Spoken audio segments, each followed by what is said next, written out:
Hej alle sammen. Nu vil jeg vise jer, hvordan man kommer til Intralink, og hvordan man rejser igennem portalen og kan komme ind til de andres verdener. Det første du gør, det er at trykke på den... hvad fanden det hedder? Den gule af alle de der.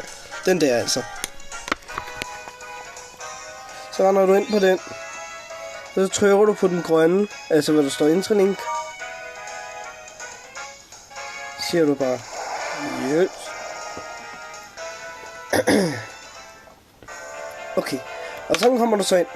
Første gang du kommer ind, så vil denne her mand rende hen til dig og snakke med dig. Derefter det,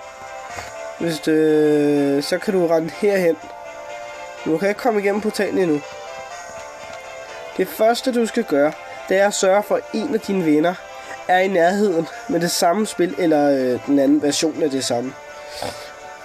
Og sørg for, at han er en af de her sensregioner.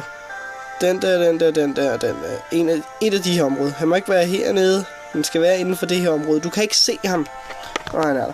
Ikke på det her kort.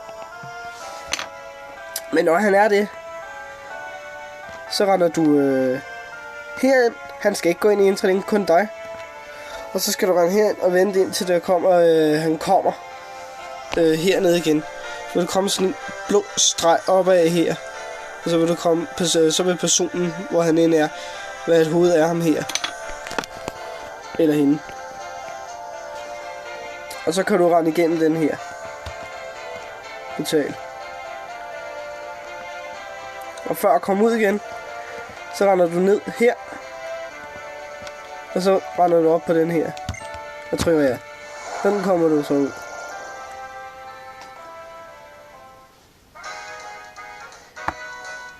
Jeg håber I har nydt filmen.